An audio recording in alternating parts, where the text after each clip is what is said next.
lifeless, soulless. This kind of lovely fancy stadium literally just manufactured, plopped in an area on a university campus.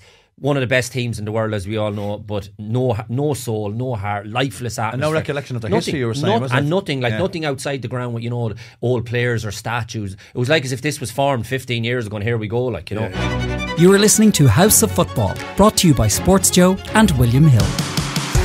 Hello, I'm Eric Lalor. Welcome to House of Football with Sports Joe and William Hill. Delighted to say episode 15 is graced by show regular Mr. Alan Cawley. Al, you're very welcome. Thanks very much for coming up again. Thanks a million, Eric. Good to see you. And we're very delighted to have a first-time guest on the show. It's Daniel Lambert, Chief Operating Officer at Bohemian Football Club. Dan, thanks for coming along. No bother, Eric. Good to see you. Great to see you. So we'll get the chat going. Dan, obviously, you're seen as one of these innovative minds in the League of Ireland, and Bohs has grown exponentially under your stewardship over the last few years. I'm not saying it's just you. There's an army of volunteers and great people behind the scenes doing all the work. But just going back to the start, Dan, how you got involved with Bohs. Obviously, your dad's a big Bohs man, and we had a brief conversation this morning when I assumed that your dad was on the board before you, and that's not the case. Could you just explain to us a little bit about that? Yeah. I think everyone assumes that because age or father and son or whatever. No, I joined the board before my dad did. And when I say joined, obviously you get elected, and then my dad has great skills and he's very talented. And I kind of said to him, and I said to the board when I was on the board, look, I think some skills here that he could bring. So it was the other way around. But I know why everyone makes the assumption, obviously. So your dad got the job because of you then? I don't think it's a job most people want to be fair. But even just going back to, as a kid, you were obviously a regular at Dalymount. Yeah. Your dad bringing you down and all that, and you formed a relationship and the love with the club and all that. Yeah. My granddad was a League of Ireland referee, Jack O'Byrne. He was a founder member of the Irish Referees Association. So he refed at high level, lots of FAI Cup finals and things like that. So, and my dad ran a football club, Dunsink YC. Started out as a youth club. It was he set it up very young with a group of his mates. I think maybe about 20. To get kids off the streets in Finglas, really, and it was lots of things when it started. Before I was born, it was lots of things. I think they had pinball machines, and there was just get young fellas off the streets, and then it morphed into kind of a football team. Yeah. So I would have spent every Sunday at a Dunsink game. Their home ground was up beside Aaron's Isle there. Oh, I know it, yeah, near the south in Finglas, and then away games, and it was Sunday football. They got very good towards the end. They got promoted, but when I was going as a kid, it was just, it was a piss up really. Yeah, it was a pub team basically. Yeah, and I'd be selling spot the balls from about age 5 and pubs and Finglas. So already you're involved in marketing at an early age. I had to sell the spot the balls. I think I got £1 for each spot the ball I filled, and when I got older I could go down the road to the next pub and sell a few.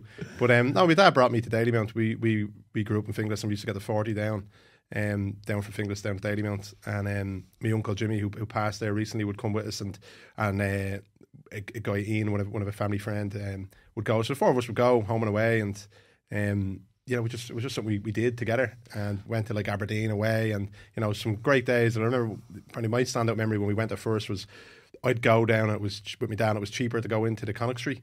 It was cheaper to go in there, so we'd go in there and have the first half in there, and normally stand on the tramway. Winter football, obviously, and then there was a fella not many people would be on the Connacht Street. Well, me and my dad would have been there, Dan. Surprised we never bumped into each other. Yeah, we must have, yeah. And I loved it, but your man would let you in at half time into the Jody. I think it was free at half time if it wasn't full. So at half time you go in and meet the mates from school and stuff like that. So just always went down. And you mentioned there, you brought skill. You offered these skills that you could bring to Bohs. Can you tell us a little bit about that? Because from as long as I've known you, Dan, I mean, there was a portion of your time when you were working for the United Nations in New York. Can you explain a little bit about that? What that was all about? Yeah, I suppose. Well, joining the board, I basically I studied kind of business and marketing, and there was a guy, Daniel Byrne was the Bohs marketing director, I suppose, and he looked for volunteers. And our marketing, and it's not it's what everyone did. The kind of marketing then was really posters. Make a poster, put it in a local chipper, that kind of thing. Go to a school, give them free tickets. Nothing wrong with that type of work. It's obviously quite basic, but that's what everyone was doing. And I remember going and volunteering a bit with Donald, and he said to me one day, look, I don't really know what I'm doing here. I'm just trying to help out. And he did know he did great work, and he continues to do great work. But he kind of said, you've studied this. Why don't you go for the board? I think it was maybe 2011, so it was maybe 22, 21. And I ended up being elected onto the board. I've done lots of roles during the years when I was on the board, but and I did a master's in international law and conflict.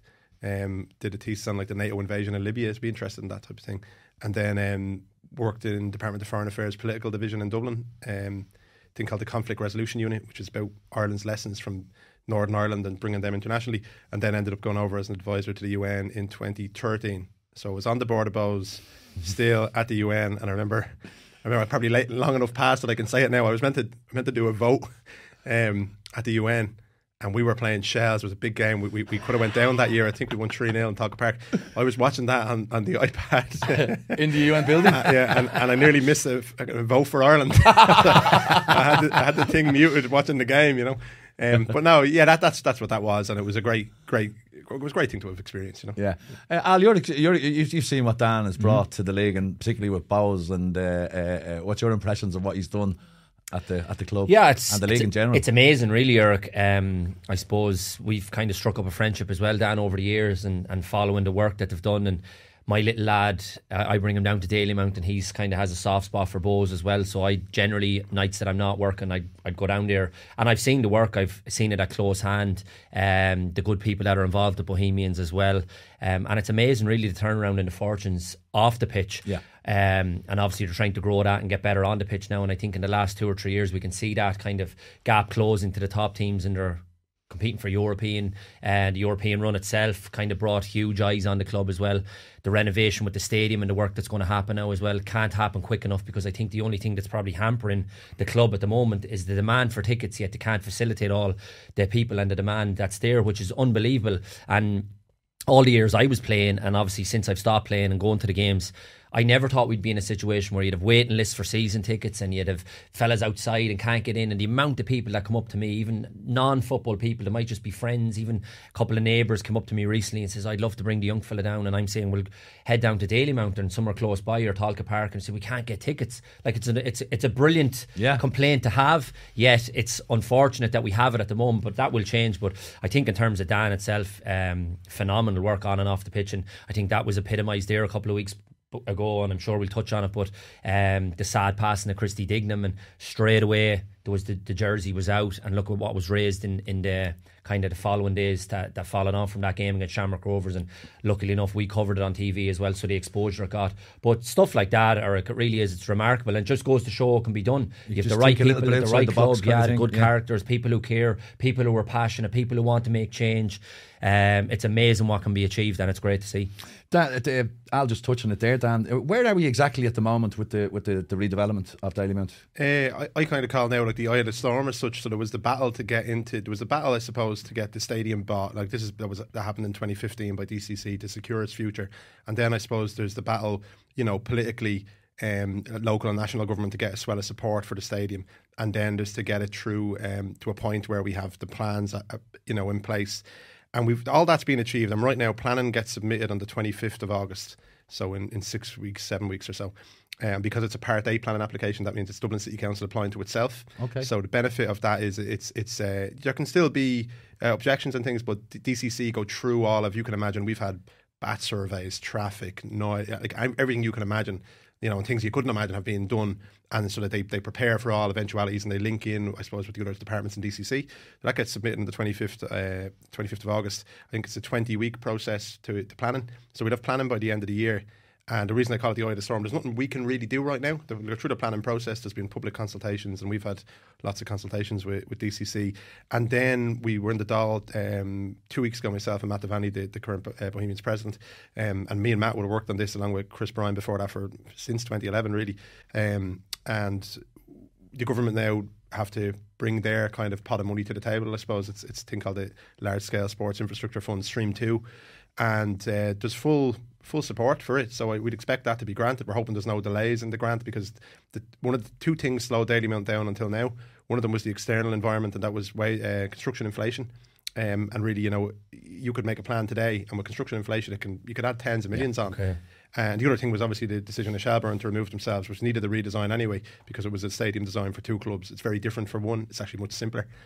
So we're in it's a weird time for me now, because we're and for the board, and we've done what we can do. And then once the planning's granted, we'll be doing a lot of lobbying at national government level. Are you happy with the progress of it, Dan, though? You seem right, it's out of your hands now. You've done all you can do. It's in the hands of other people. Are you happy with the progress? Because Dalymount, to all intents and purposes, is the home of Irish football. You would think there would be a groundswell of support from all areas to have it redeveloped and make it this beautiful community facility as well as a football club. Are you happy enough with how fast it's going at the moment? No, it could have went faster, and there was delays for different reasons. One of them was a bureaucratic thing where it was a delay of about 15 months in the Chief State Solicitor's office for the drawdown of the last fund. Like, what that means in reality, who knows? I know, like, that's what the sentence I've just said. What happened there? You know, what happened to other funds as well? There was obviously COVID, which was a big delay in terms of the design team. They're working remotely, but I think nothing happens in Ireland fast, unfortunately, especially with construction. I think to get it to a stage where planning will be granted, and there is that groundswell of support. You know, Dublin City Council and the state all together, between the purchase price, the money to maintain it, the demolition, the design work, I reckon have spent about 8 or 9 million. And I don't think, and somebody, Tony O'Connell, the Bows on a real life president, when we started out on this road, kind of had, so I used to call up to him for advice, and he said, don't bring up the problems too early. And once people have spent enough, they have to continue on. Great bit of advice. Yeah, and he's right, because once you get to this stage now, you know, You're well down the track. it has to happen. It doesn't make sense for it not to. And You mentioned there, Dan, sorry, about the government funding or the pot, the way you phrased it, and it should all go ahead. But you also said objections could still happen. If there was objections, where would they be coming from? it's hard to see, really. Like Dalymount, so it's zoned as a sports and recreation football stadium. That stays. The capacity used to be much bigger, so it's actually coming down. Although in recent years, you know, it's going, at the moment it's 5, it's going to 8, but you know, it was so much bigger than that. So it's hard to think of when a lot of the life for the surrounding houses gets better, because the pitch orientation moves. So you never know. You know, I don't think, like touch wood, I don't see it being a major issue, because it's not like you're going to a greenfield site and you're introducing, you know, new people to an area, stuff like that. It's a continuation of a very old football stadium, and keeping the ground. I know it's an obvious point, but keeping Dalymount, when you think back, like I often think that if the deal had went ahead pre-crash, and the plan was that we went to Harristown and we got 50 million. 50 million, you'd spend 50 million. You wouldn't think you wouldn't leave it, but you would. You'd spend it quite quickly, and I think we would have ended up out by Dublin Airport, out of sight, out of mind. Yeah. And I really think that's probably a saving grace. It mightn't seem like it, and it caused years of pain, but to stay in Dalymount, It's the soul of the club. 100%. And people want to go there. If you lose a game, which every club will lose games, there's loads of bars, there's places to get food, it's easy to get to, easy to bring mates to. Yeah. And that's important. You know, I think being out on the periphery of a city. Well, even so many bus routes go through Fisborough as well, like from all over the city. Totally. You know, But you mentioned there, Eric, about being the home of Irish football. It's the history and heritage that goes with it, and you want to hold on to that and kind of harness that as long as possible, forever. You want it forever. We see in the modern world now, when people, as you say, and I know they're upgrading to fancy stadiums and all, but there's still something kind of beautiful about that old history, heritage, and if you can hold on to it, obviously make the improvements that are needed, but still your heart is still in the one place. 100%. So one thing you can't buy is authenticity, and maybe we might talk about it later, but like having the fan-owned model, totally, like you can have all the money in the world, but you can't buy authenticity. You just can't do it. You can talk about things, but at the core of it, that isn't there. And I think, you know, history and the stadium location, that you can't recreate it. I use the example, I went to Man City, I think I said it to you about 3 or 4 years ago, over to watch a game. Lifeless, soulless, this kind of lovely fancy stadium, literally just manufactured, plopped in an area on a university campus. One of the best teams in the world, as we all know, but no soul, no heart, lifeless atmosphere. And no recollection of the history you were saying, wasn't and it? nothing outside the ground with, you know, old players or statues. It was like as if this was formed 15 years ago, and here we go, like, you know. Yeah. I went to Main. My dad was a City fan years ago. He doesn't follow the Premier League anymore, but I went to Main Road with him, and I remember going to a pub near the ground. I was only a kid. There was I remember going in, and they only sold cans of whatever everyone was drinking, and they were £2 or £3. And it was just Oasis on full blast. Yeah. all blokes in, and I was like, this is brilliant. You know, it's probably gone. Yeah. All gone now. I'll just touch it there, Dan. Do you think that's the difference between the League of Ireland and, say, the Premier League? That lack of soul, that lack of authenticity. It's hard to. It's difficult to say. Like I've like Alan there. I've been to a few Premier League games. And to the grounds. The last time I was actually over there, I went to a European game with Kevin Brannigan. I know he's on second captain's there. I think we went to a European game. I can't even remember who they played. We left at half time. We left at half time. I found the thing to be one of the most boring experiences. And I thought Anfield European game. I think it's like most things, I suppose, like it might seem like a mad thing. Do you remember the stock car racing that was on out by the airport years ago? No? Yeah. We used to go out to that, right? With Dan. I remember that was brilliant. That stuff's gone because it's a bit dangerous, I assume. Right? And it's like the edge has gone off most things. And the Premier League is probably an extreme of that. And why is it an extreme?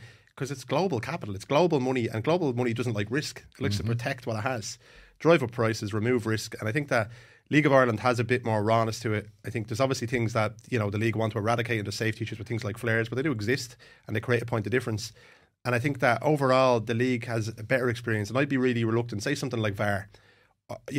like if you just had a European discussion with other clubs, it might seem like a good idea, and it's coming into Europe now, and I think Shamrock Rovers will have VAR, right? Yeah. To me, that'd be a terrible thing to bring in. Okay. There was a big survey done on English fans. 82% of them regret it coming in. And Hate the main reason they gave is the spontaneity of the football experience is gone. Yeah, you don't know whether to cheer or not. Yeah. So things like that, I think we've got to be smart about what we do with the league, that you don't just follow suit with what everyone else does. Have something that is the game of football, the global game, but have bits that are different. Still ours. Exactly. Yeah. Exactly. To show your identity as a culture and as a league. Just to create the experience for like what is a football game? It's a big communal experience between people, whether it's in the bar before the game, in the stadium, the players, the fans. It's all this interaction going on. And if it becomes just solely about just the guys on the pitch and not about what the fans experience, and I think that takes from it.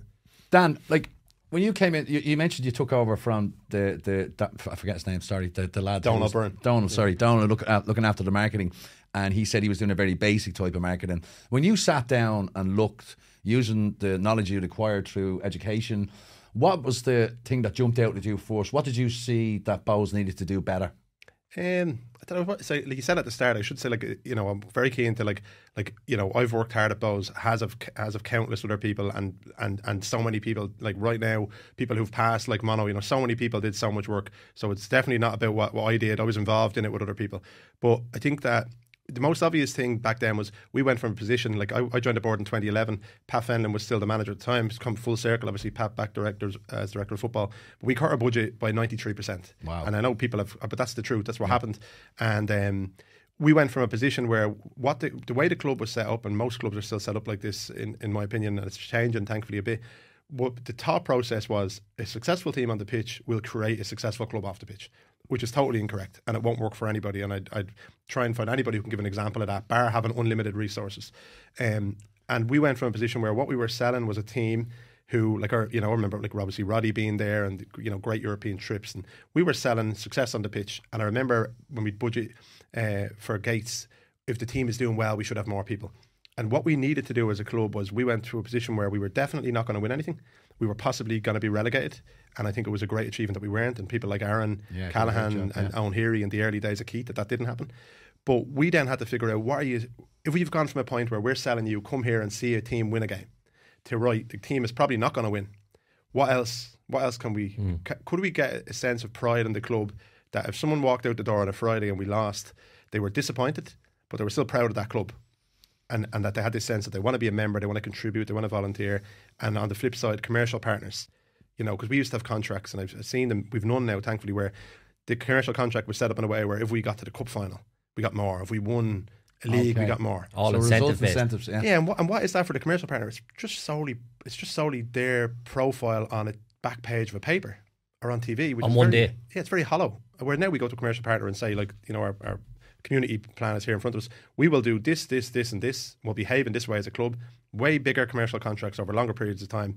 And if we're successful on the pitch, that's a bonus. We're not selling you that. Right. And likewise so that was the approach for marketing, is what can we do that's, one, cost no money, two, is outside the box, because outside the box attracts attention. If you do what everyone else is doing, you're just a small League of Ireland club in media terms.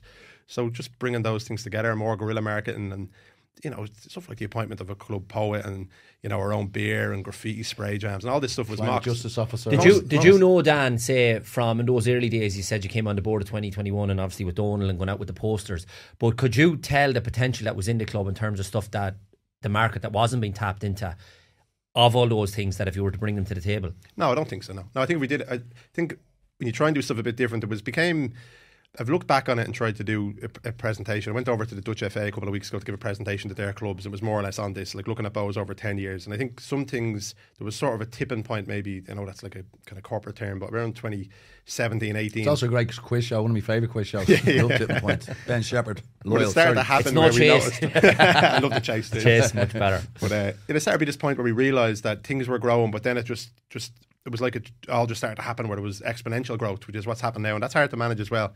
But I suppose it's what, I've said this before, what are you selling to someone really? If you're deciding as Eric Lalor, I'm going to follow this team, or you're Alan Cawley, I'm going to follow this team, what is that about? If it's about you want to win the league every year, you may give up, because if one of your team does that, the league is going to be absolutely terrible. And if it doesn't happen, you're going to be disappointed. So you should have hope, of course, and the team do great, but there should be something about the club that makes you feel like you have a sense of pride, you know, and you have a love for the club, not for the team, for the club itself. The club, yeah. You know?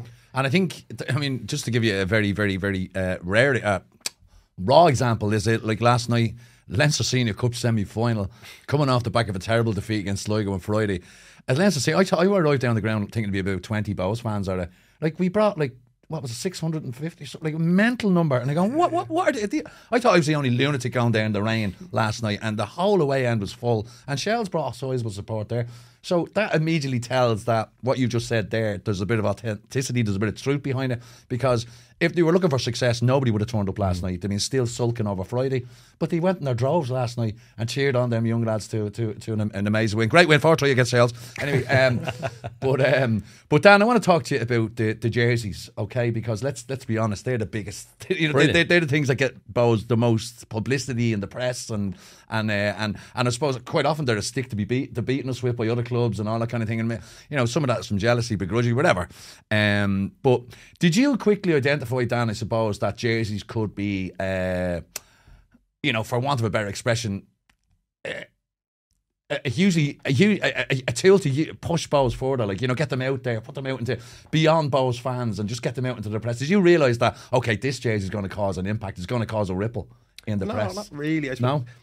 It kind of, now I've realised loads of stuff that I didn't, obviously, when it happened, but like, I should probably premise this with, like, Des Kelly, as a main shirt partner, Des Kelly have allowed Fontaine's shirt, the Refugees Welcome shirt, obviously Aslan, I think three times they've allowed us to do this, deserve enormous credit. I do, on the flip side, on the commercial side of it, I do, and I firmly believe that by doing these things where there's social good and it creates a kind of a, I suppose, increased kind of coverage of the club, that does also benefit the whole club, including the commercial partner. But the Refugees Welcome shirt, like, we've done a lot of work with migrants, like an awful lot of work. It's been brilliant work. I've learned so much from it myself. I know lots of other club members where I didn't know what the rec provision was. It was Kevin Brannigan again who originally was doing that work. And, you know, that was, I think, 2019 maybe. We did that shirt, or 2020. And that just came out of a place where you thought, like, what's the highest profile thing at a club is the shirt, really, you know, in terms of the football space. And was there a way, I suppose, of doing something with a shirt where you'd get football fans thinking about an issue maybe that isn't normally covered in sports media? And it was a huge, huge success. And we obviously did it with Amnesty International, and we called for an end to direct provision. And it raised a lot of money. A lot of people spoke about something they wouldn't normally speak about.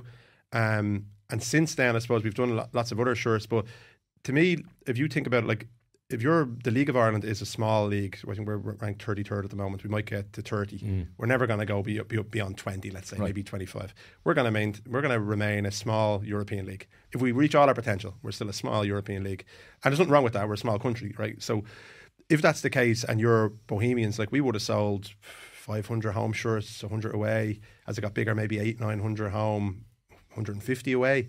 Like, they're not really proper income streams for the club, and also what are they doing? You know, like, they're not, you know, you're not linked to a cause, or you're not. So I think that by kind of doing these shirts, what's happened is you've got that global football audience of people who love football, but we're a small league, so they're not going to be interested in our league for football reasons, because the best players aren't going to be in our league, but they might have common values with you. So you might have someone in London or Birmingham or wherever, in America, Germany, who feels about football that, you know, that it should do social good, that maybe they respect the fan-owned model, and lots of other things that are inherent in our club, and they could like that. So what we found out with the shirts is, you know, the vast majority of our shirts go outside of Ireland. The people who will never come to Dalymount Park, who don't know who Jonathan Afolabi is or Keith Buckley, and there's nothing wrong with that, but they identify with this as something that they see as a good part of football, when there's lots of parts there's problems with. And if they buy our shirts and help raise money for other issues, it helps us as a club, helps the causes that we've stood for. And there's no commonality with them. That's all it is, yeah. And I think that otherwise, if you're a Bohemians or League of Ireland, you can't access the global football market, because you're not selling the best players for the most part. You get the odd one, you know, and you're not playing the best players because they're in the Premier League or La Liga or whatever.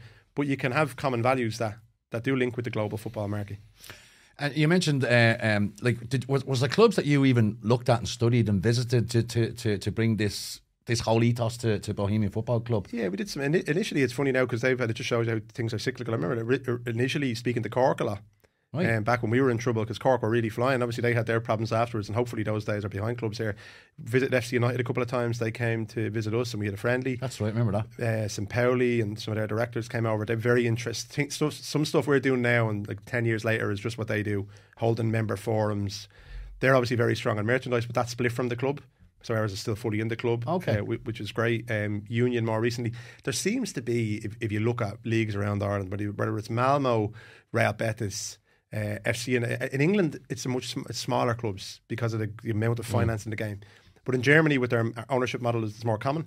But there seems to be one or two clubs in each market. Venezia now in Italy, they're privately owned, and it's kind of a merchandising operation, really, with high fashion kind of tagged onto it. But there seems to be a couple of clubs in each league who kind of do their business a little bit differently, where they're trying to have a bigger impact and maybe bring in more revenue in a different way. Okay. But we try to marry that with a social conscience, if that makes sense. Yeah. And it's worked. When you see clubs copying that model, as say the presentation to German clubs, and some of them doing now stuff that you were doing 10 years ago, it's almost validation for kind of what you were doing and the correct decisions that were made over that period of time. So it's unbelievable, really, when you see that, because as you said, it's easy for us to think we're a small league over here, no one really cares. But when you see clubs across Europe copying the models that we have, we always think we have to copy their models. But here's clubs from the outside. It's mad. It's something like, I remember someone said, I thought it was a wind up, a good one, he won't mind me saying it. Martin Connolly, who's obviously the general manager at Dundalk, I get on very well with Martin, as with most clubs. Like, it's great that there's full-time staff at most clubs now, and obviously Lynn was here for so long at Bows when I came into the role. Now you've got full-time people at more or less every club, and general managers, CEOs, COOs. So you're forming relationships with these people? Yeah, of course. Yeah. And would you be sharing knowledge with them now? Yeah, absolutely. And it's really important that we do. We mentioned Conor Hoy before we came on, and speak to really all the other, your peers at the other clubs, and share knowledge, and it helps everybody. But I remember Martin ringing me, and he said, it was when Bill was there, the American owner, and he said, I'm doing a master's course here online from Barcelona, and I said, it must be fucking tons of money at the dock, And he goes, well, yeah, you won't believe what kind of shite is on my screen here. And I went, what is it? And he goes, it's all about bloody poetry. I said, what? And he sent me screenshots, and they dozens of pages as a case study kind of thing from Barcelona. Now, where they got this stuff, I have no idea. And it shows you too, that, to Barcelona's credit, like, nothing's beneath them. You'd imagine now, Bowes, League of Ireland, and they had all these pages on stuff that we'd done, which is a mad thing to see, But even recently, the climate justice officer that was appointed, and obviously it was another stick to Bowes, like, I believe it, they're trying to save the planet as well now. But just wasn't there a meeting in Dalymount recently where Betis and Valencia and a couple of big Spanish and Dutch clubs came to Dalymount for a meeting? Tell us a little bit about that, and what that was about. Well, it's probably like doing the climate stuff. I think all clubs should do this. I'm actually, in a few weeks ago, I think we can go over to Estonia to speak to some of their clubs, similar to the Dutch thing. And like, a core part of this, if you're a club, right, there's going to be, clubs have a high profile in their communities. Just football has high profile. So if you add up, an example, if you add up all the social media accounts of football clubs in Europe and compare them to political parties, I think football clubs about 50 times more people, right? So all the political parties could put something out, and all the football clubs, and 50 times more people will see it. Wow. But basically, because clubs have that profile, in every area there's people who are talented or have skills in whatever. So whether you're into graffiti or the art side of it, let's say you're a great designer, videographer, Jamie who does the videos, who you've met, Eric, and you'd have people who they might be into anything, graffiti artists. But then you take someone like Sean, who's a climate officer. Sean was just a neighbour. I didn't really know him. We started going to Bows. He lived around the corner from me in Fisborough. And it turns out Sean's a really now a world expert on, like, he advises the Irish government at the United Nations, and he's a proper, like, knowledgeable person on climate. He's a male Greta Thunberg. Yeah, 100%. Ready to get more stick for that now, but he is, and he cares about it. And I suppose, like, what is the biggest issue for young people? It is the biggest issue, right? So I kind of said, right, why don't we ask Sean as a volunteer to come into this role, which he did. And since then, Sean, and when I say he's brought in funding, I should be careful. None of this funding impacts one iota on the pitch. So we've recently got a big award from Pubble. It's about €500,000, but it's to set up a climate cooperative in Fibsbury. That's where I'll leave it, because Sean knows the intricacies, like how it works in detail. But basically, bringing someone in like Sean, he's enabled us to work with. He wrote a funding application, a European level one that got. So I think you've named some of the clubs. Yeah. Real Betis, Werder Bremen, a number of other clubs. We're the lead club in it. He was on a call with them, I think, this morning when I left the office. And it's enabled us to form these networks across Europe with big clubs, but on a basis where we're equal. on social good. Okay. And I've no doubt there'll be football benefits, and like Union, like the friendly from Union, Yeah, that was incredible. came from a relationship through club marketing. Yeah. So there is spin-off benefits, but that again is the club now is going to be a leader in Phibsborough and Dublin 7 on climate action, and that's fine. That doesn't negatively impact the pitch. If anything, it helps because there's more profile for the club. Yeah. And Al, like, from your time playing in the League of Ireland, can you see the massive change already? And how is it different now than to your day playing in the league? Yeah, it's incredible. It really is, Eric. And even that's gone back maybe 20 years ago, but I would have started the media stuff, say, 10 years ago, and I can even see the changes since then. And it would have been stuff, say, I remember starting writing columns for RT's website. That's when I first started getting involved in the media stuff. And you would have been critical of things, and particularly around facilities. I was always banging the drum about facilities. This is the first, and I've said this numerous times over the last probably year, 18 months. This is the first time since I was a player, even going back since I was a fan, a young fella going to matches, but since I was a player and the media stuff covering maybe 20 years, that I can genuinely feel something's happening good in the league here.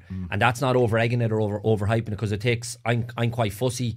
It takes me a lot to kind of, start saying good Accept things. the situation, But in terms of, you don't want to overhype things or over-egg things either. But I can genuinely feel, because of the great work with Daniel, and he mentioned other clubs, and the fact that they're not necessarily singing off the same hymn sheet, but the fact that they're kind of sharing knowledge and they want better for all the clubs, and they're working kind of in unity rather than against each other, because I always felt that was a major problem over the years as well. It was us against you, and whereas if we're ever going to grow the thing for the good of everyone, we all have to be kind of sharing the pie a little bit. Yeah, absolutely. So I can see massive changes, Eric. I really can. Just on the football one though, Daniel, like, see what you mentioned there about when you came on the board as well, and your original plan or idea was the fact that it wasn't selling the fans just success or winning a league title, but it was more, can we be proud of our club, and whether we win, lose or draw, you're proud of our club.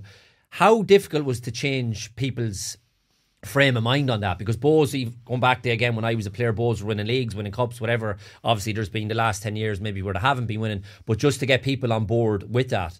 It's much harder now. It was easy then because we don't money. It's very easy to say, there's no money to spend. We've all, like, the club could have been closed down. It was well publicised, so it's actually simple enough. Now it's probably a little bit more difficult, and what's a little bit frustrating is that if you took Bohs, if we were doing what we're doing now back then, we would win leagues. Okay. That makes sense. Our ability to probably have better commercial partners, better merchandise income, such bigger membership numbers. Now, some of it wouldn't happen because there is the overall growth of the league. But what's kind of frustrating is, as we've kind of gotten our kind of house in order and done things a little bit differently, and expanded the football staff and the backroom team, the full-time setup, all these things that we've been able to do sustainably. In that same time period, a lot of clubs have sold to quite wealthy owners. So the goalposts have moved, and it's still a big challenge in any league. But and in areas like others to be But I would say, Dan, the period of, say, we'll just use 10 years, right? Because going back, the period that it's taken you to get your house in order in that 10 years, say, and to put the structures in place that are in place now off the pitch in terms of being fully sustainable, full time, positions, roles taken up, where it's not just about managers and players or whatever, people off the pitch. You mentioned the climate officer, all those things. To me, if a club wants to be sustainable and get their house in order, I think all those things have to be done. And if that means you don't win anything for 10, 20 years, but for the greater good down the line, and you will see the fruits of this, as you said, in the next 5, 10 years maybe, and you will be winning league titles, I would go through 10 years of pain all day long to get to that. Totally. I agree. The challenge with that, I know Eric's like me, is the challenge with that is, at a fan-owned football club, the biggest strength you have and the biggest weakness is the fan-owned model. Yep. You can get people who come into positions of power that have a long-term vision and maybe strategic thinking, or people that don't. And the easy thing is short-term. The easy thing for anyone to make it, whether it's a private owner or a fan-owned model, is money to the manager immediately, because that can produce what seems like success instantly. But I'd agree with you, it's not actual success, and it takes bravery for whether it's a private owner or a fan-owned model. Well, I was there, say, at Shells, and you'll know this, right, because the link again goes back to Bohs. I was there at Shells, the Deportivo stuff, right, and the following season we went out and signed all the boys from Bohs. So I was at Shells the day Hawkins, Bobby, Ryan, Crow, all of them walked in, literally picked the 6 best players, 7 best players, and the joke then was we were like Shelsky. Because remember, Abramovich had just taken I was over. holding the Judas flag at the side of the pitch at Dalymount. And then we had harder games in training than we were having, because we had a squad of 22 of like top quality first team players. But again, it was a short term decision to try and win something on the pitch or get into Europe, but it all fell flat in its face. Yeah. I want to talk to the two of you lads, because both League of Ireland men, like the League of Ireland, right? Just say 5 years' time, what's your vision for the League of Ireland and where it should be, Dan? Could I go to you with that first, maybe? Yeah, it won't change a lot in 5 years. The biggest issue is facilities, and Alan said it earlier. And facilities in Ireland, like we've learned with Dalymount, are not a short-term thing. They're not even a medium-term thing, unfortunately. They tend to be something that I think minimum sort of 7 to 15 years kind of as a period. Dalymount is going to end up being, when it's done, 15. So I think that what needs to change, and we've seen it now, you have, like, you know, ourselves sold out, Pat sold out all the time. Rovers, great crowds, bigger stadiums, so it's not as applicable. And you've seen, I suppose, where someone like Dundalk or with Drogheda, and similar to Dalymount, like where they're just not in good condition at all. Sligo have good plans, they'll take time. And I think that when you shift to facilities, and they should be done in a way where they don't lose the soul of the game we spoke about earlier, so they're not hyper sanitised, they have a bit of personality about them, and hopefully they can stay in the locations they're in, like with Tolka Park. But that facility improvement enables income growth, better commercial partners, and it enables a lot of transformative stuff later. But I don't think right now there can be huge. We've kind of eaten up the growth area, thankfully, in the last couple of years, and it's been really impressive. Great to see the away crowds, just the spotlight on the league. But I think that next stage is that facilities bit, and the FAI document was great. But I don't think it's even if there's buy-in politically, which hopefully there will be, the actual results aren't seen. So I know that might sound negative, but I think we have this big thing that needs to shift. You think of women's football, like, you know, the teams are playing in the men's stadiums. For me, that isn't the right time now. It has to be done, and we were delighted we did that Bowes. But I personally think that if Bowes, say we did a stadium of the size of Home Farm, where you're getting crowds of 700-800, and we've no stadium infrastructure. But you know, in England and other leagues, if we had a group of stadia below what we're at in Dublin, where they could hold 1,000, 1,500, women's football should be there. Sell them out, create the buzz, go up. We've women's teams playing, say, in Tala or Dalymount or whatever. I would agree with that, Dan. And the example of that is we used to have because we've covered all the men's cup finals for the last 7-8 years, whatever it is, and they had the women's cup final on before, and they were doing a complete disservice to the women's game. It wasn't fair. It wasn't a standalone fixture. You're putting the girls in playing their cup final, their big showpiece day, with 250 people in Block A watching the match or whatever. They've since changed it to Tala, and it's a standalone fixture. They fill the place out. It's a brilliant occasion, a brilliant day for the girls, and now the argument is turned out to the international team. We're obviously doing really well. The World Cup is coming up. But again, put them in the Aviva.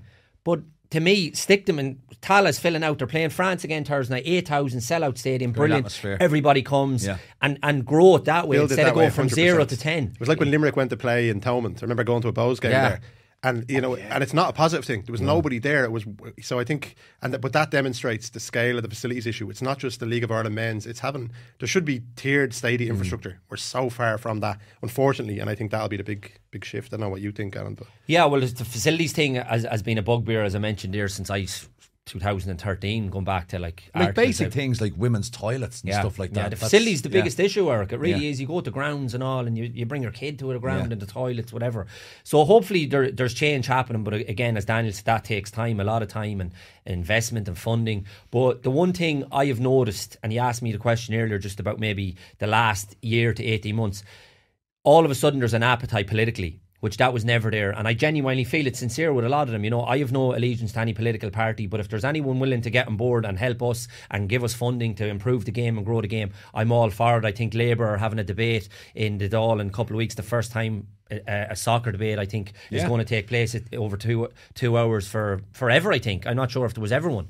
The fact that the League of Ireland is out there in the ether now, and it's being spoken in such circles like the government and all that, can only be a good thing. 100%, because if we ever going to grow, we are going to need some sort of government funding at some stage, because especially for the facilities. So that's something that I feel you mentioned in the next 5 years. If that can continue to grow as the appetite is getting bigger and stronger for it, that is something that I think we could look back here in 5 years and say, do you remember we had that conversation? And you look at the amount of government people who were involved and genuinely want, because the onus now, if you even broaden out the debate or the argument around not just the League of Ireland, the onus is on us now to develop our own players, because they can't go to young lads. So we have to put resources in place here for them, which again needs government funding in terms of training grounds and facilities for these young brilliant players. You mentioned them in the Leinster Senior Cup last night. None of them can go to England now until they're 18. So what facilities do they have, and the coaches, to give them the best possible training right now at this moment in time? That young Nixon Ockerson will be playing in the next 2 years, and then he'll play in the first team, and then he might go when he's 20, and good luck to him.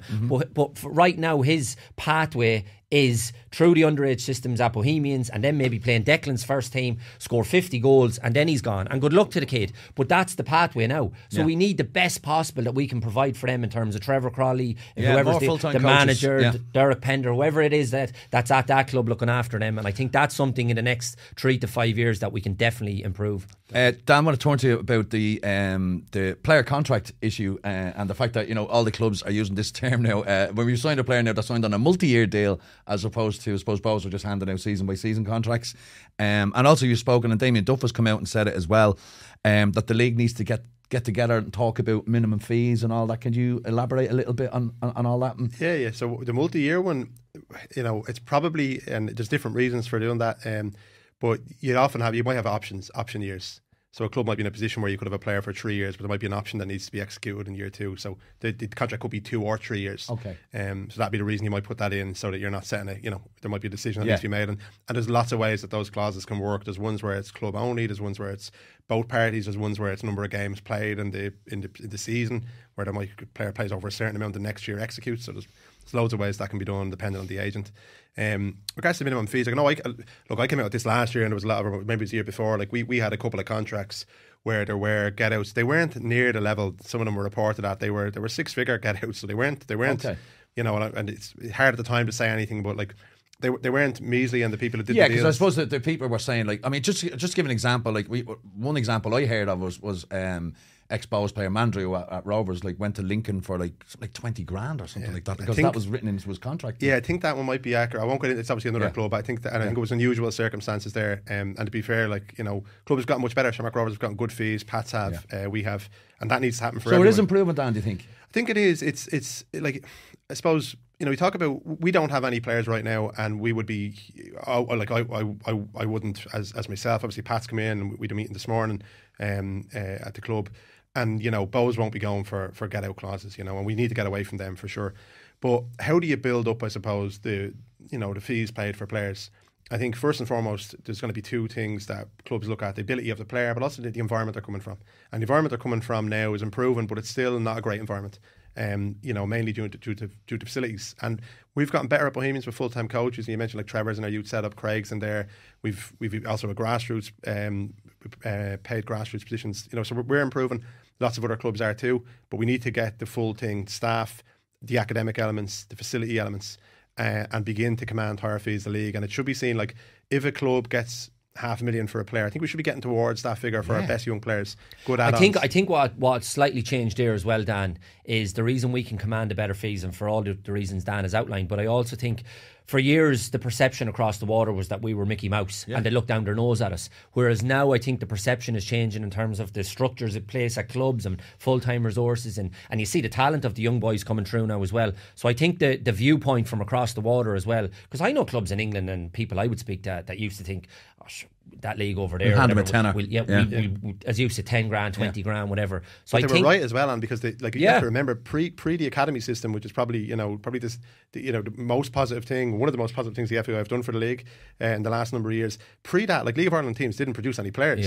Like, they came through Joey's or Kevin's or Belvedere or Stella or whoever it was. They came into a League of Ireland set up late, and League of Ireland had a role, but it wasn't the pathway the way 100%. It is now. And now, like, we're spending a lot of money each year, as are other clubs. It's a significant amount of money going in, and you have to try recoup that, or your academy system doesn't work.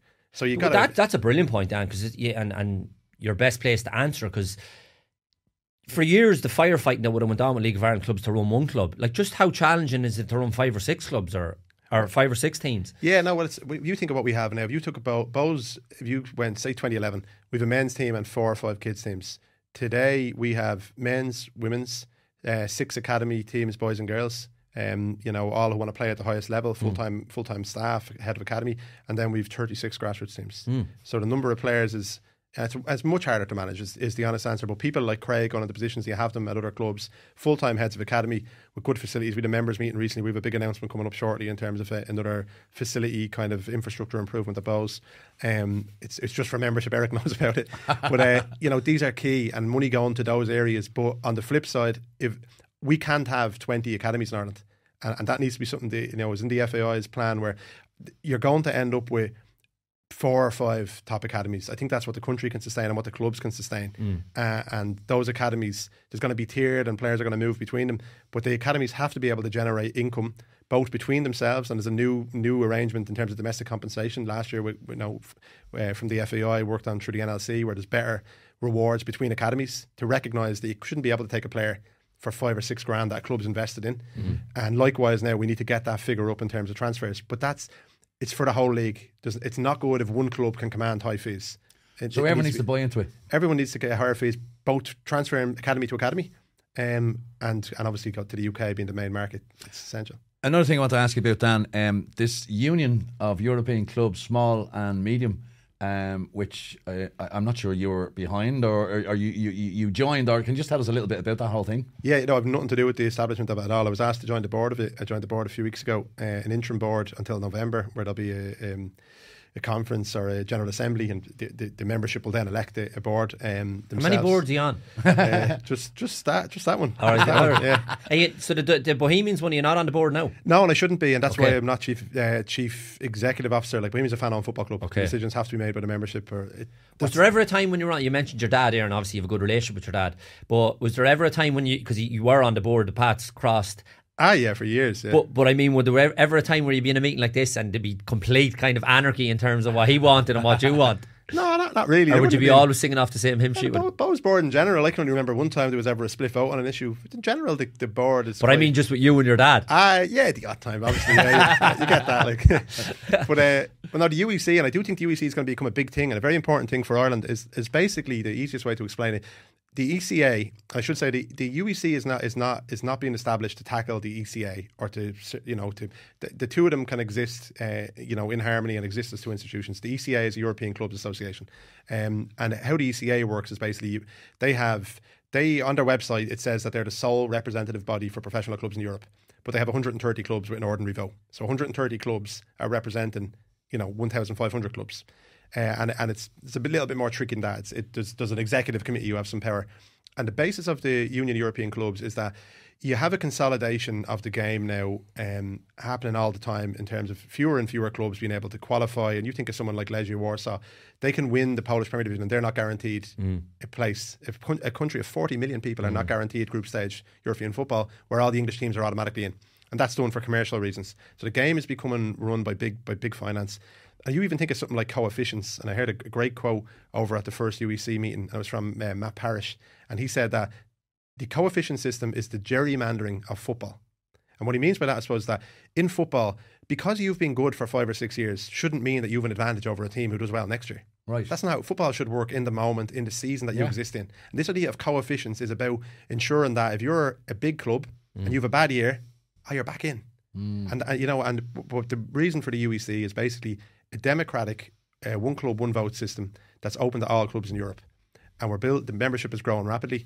And the idea being really that you go to, Is that for the other, so you mentioned the 130 clubs that are in the other association, so you're saying the other 1,500, the balance, they're all kind of joining the smaller one? You can be in both, and it's not for, Right, it's not even for small or medium clubs. If you think of a club like, I suppose, take Brighton, who were at the meeting, the first meeting in Brussels a few weeks ago. I say there. Brighton every time Bows are there, Brighton are there. Yeah. Who's next? But they aren't a small club. Yeah. But they don't have a voice in Europe. So there's different levels. It's not about big or small. It's about, there's very few clubs make a lot of decisions in Europe, and decisions that have far-reaching implications. Let's take for a second, right, the UEFA Conference League. On the face of it, a brilliant thing. So for the first time now, it's very unlikely that the league winner doesn't qualify for that. It's quite an easy route, and that's not knocking what other clubs have achieved. It is a much easier route. So in the past, we never had, we had one or two small examples where and brilliant achievements with Rovers and Dundalk. Group stages, yeah. But it was such an amount of kind of not luck, things needed to go your way. Oh, yeah, it was a monumental achievement it was. And it couldn't be repeated. Yeah. But now with the if you think of the Conference League, from the outside, an Irish club now should qualify each year. A brilliant thing. But actually you look at that, Ireland had no say in that as a league. And for me, it's a great thing in one way, but also a really worrying thing, because the difference between the team who finished second, third, and the cup winner or fourth, they can't get by the third qualifying round. Just look at the stats on it. No one's done it. You won't get by the third qualifying. We've done it, Sligo's done it, Pats have done it, where they've gone through 3 rounds, 750k gross, about 500 net when you build in the travel bonuses and travel. But the team who wins the league is in line for 3.5 million. that's going to create massive income disparity. Right. And if someone does it consistently, we run the risk of creating a league like Scotland. And, you know, and that's just, but that issue isn't considered. So Union of European Clubs, the idea being that everyone can join equally, whether you're Have any of the Irish clubs joined, Dan? Yeah, they have, and I'm probably not. It's up to them if they've announced it, and it'll obviously become public in time. I won't say who they are, but number of clubs have joined. The membership is growing, and I think it's going to become a really important body, in my opinion. And you know, to link in with UEFA properly, hopefully, and to have representation where you've got the ECA who represent clubs who are playing basically consistently in Europe, and then someone to represent the majority who also deserve a voice, and decisions at European level impact them and their leagues. So that's what it is, and hopefully be more on it. So, like we touched on it briefly there as well, Dan. The growth of the women's game, and Bohs are only third year as a senior women's team. Is it fourth year? Fourth year. Yeah. And already three times this season we've seen the League of Ireland attendance record being broken. Once at Dalymount, and then obviously in Tala. Like, how important is Bohs to have a women's team, and to encourage and support women in as a whole in football in Ireland today? Oh, it's brilliant that so many clubs, and only 2 seasons ago I think we were the only Premier Division club with a women's team. Once obviously Shells were promoted, now we see Sligo, we see Shamrock Rovers. I know Pats have a plan and a pathway, I think, and it's brilliant. I would say on the other side of it that it is still challenging in terms of like the facilities you mentioned, funding, and we need to build the crowds, which thankfully the crowds need to be, and we've been managing obviously to grow our crowds as of other clubs. I know we had a back and forth recently where there was attendance that's being broken, which is brilliant, but I think the World Cup is going to do that so much good, a big event like that, and for young kids to... It's the women's version of Italia 90, really, isn't amazing. It's incredible. Yeah. And you're going to be working on it, Al? I'm working on it. Have you been doing your homework? Absolutely. Yeah. Always do the homework. That's the key. Are you flying out, that. No, doing it from here. You need to get out. Get that in. Yeah, RT haven't got the money. RT haven't got the money. I don't know if you heard the news recently. No comment. Get it sponsored now. Okay, lads. Okay. You need your man Noel Kelly, certainly. Which I feel. Anyway, no, I am. I'm really looking forward to it. And it will be like. And I was in Hampden the night to qualified, and it was just incredible.